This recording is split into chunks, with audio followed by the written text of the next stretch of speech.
Greetings, my name is Tony Duke and I'm speaking to you today from the township of Same in the Same district of the Kilimanjaro region of the nation-state of Tanzania in East Africa. Same town is nestled in the foothills of the Pare Mountains and is the traditional homeland to the Pare people. I am in Tanzania working with Pare, Chaga and the Maasai people on a project to bring water to the remote village of Marwa, and in doing so, to identify and address the social and cultural impacts that this intervention will have on the people and the communities of Marwa and its 4 sub-villages, Peteli and Jakatai, Lisirwe and Marwa. The program, the Sustainable and Resilient Tanzanian Community, is hosted by the Ohio State University in the USA and the University of Dodoma in Tanzania.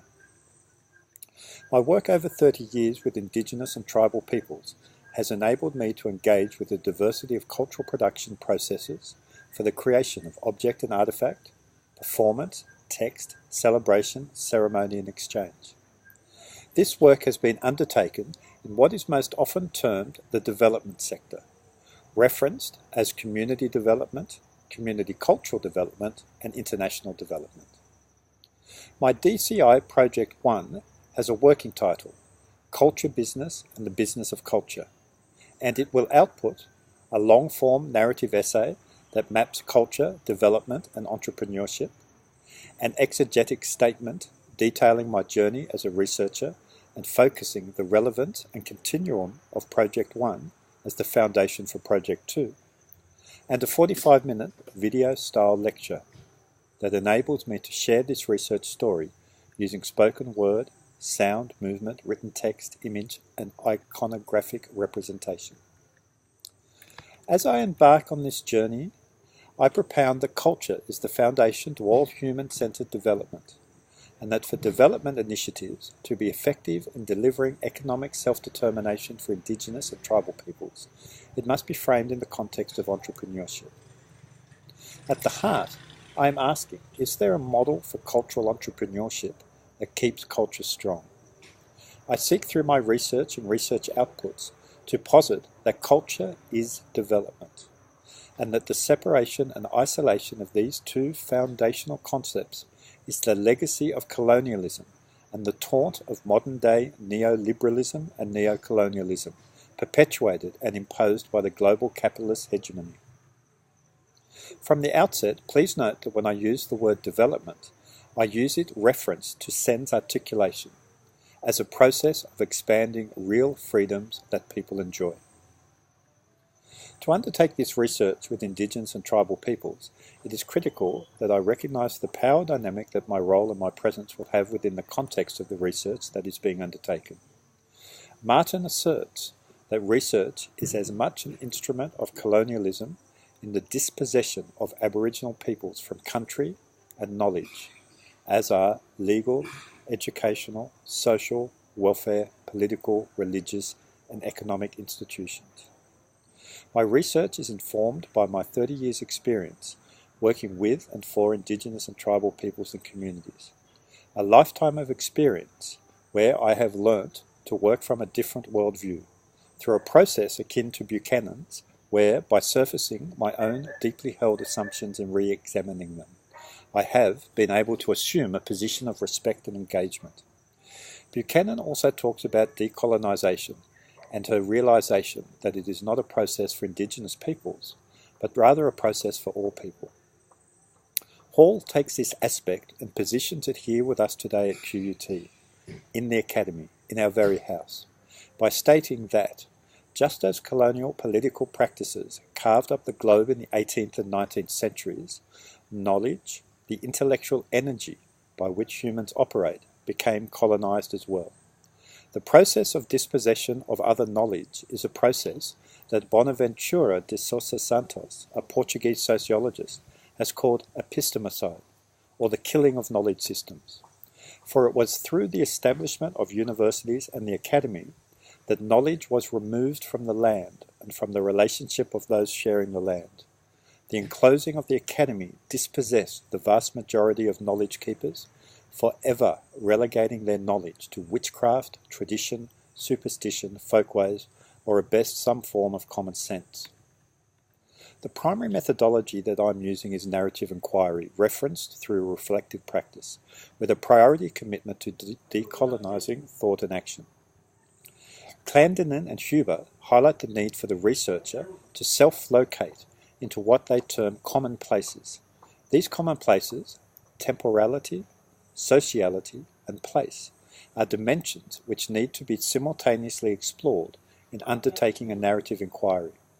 For through attending to the common places, narrative inquirers are able to study the complexity of the relational composition of people's lived experiences both inside and outside of an inquiry, and, as well, to imagine the future possibilities of these lives. Engagement with and learning from Indigenous and decolonising methodological and epistemological approaches will inform my research and writing. Intersectionality will be utilised as an analytic tool to examine the core ideas of relationality, social context, power, inequality, and social justice, all central to my thesis. I will research and write from an auto-ethnographic perspective, where I acknowledge auto-ethnography as a form of ethnography of one's own culture, and that my role is that of a boundary crosser. It is from this positioning of myself within a transnational, transdisciplinary inquiry, and through the lived experience and practice of a privileged, white, gay, male researcher, that this research is framed.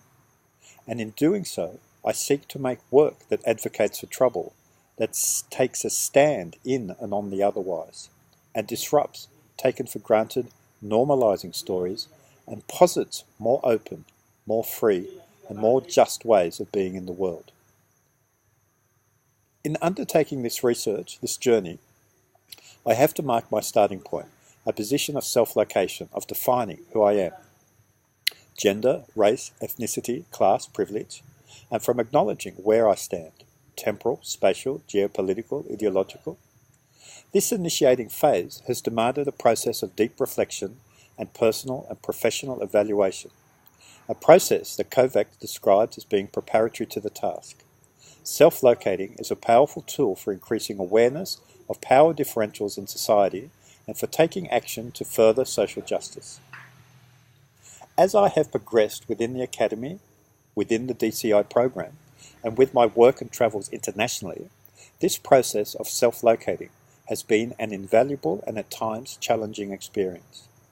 For many years I have worked focusing only on the next project and reporting the immediate past. Now, through this self-locating process, I have been forced to reflect, to evaluate, and to identify my role and aspiration in a greater context of social justice and cultural understanding. I am, each day, clarifying and focusing, and I am confident at the progression from an initiate position of what can I do with and for Indigenous and tribal people, to now a position of what am I doing for my people and all people. This process is leading me on a deeper journey into aspects, insights, and understandings framed in the epistemology and methodology of decolonisation, both from the scholarly writings to the lived practice. I echo back in gratitude to the Australian 1988 bicentennial protest movement, where the constant call from our lesbian and feminist partners was to us all, question our methodology and decolonise our process. In mid-July this year, I will be attending a summer school presented by the Centre of Study and Investigation for Decolonial Dialogues, held in Spain. The program is entitled Decolonising Knowledge and Power, Post-Colonial Studies, Decolonial Horizons. In conclusion, I believe that through this process of locating self, I am laying a strong foundation for my Project 1 research, culture business and the business of culture, and that I am on the way to a well-framed and focused Project 2, notionally around documenting a process agenda for decolonising the cultural and creative industries. Thank you for your time and for this opportunity. I would like to leave you with a quote from feminist, academic and author Janet Hinson-Shop. When you are preparing for a journey, you own the journey. Once you have started the journey owns you. Thank you.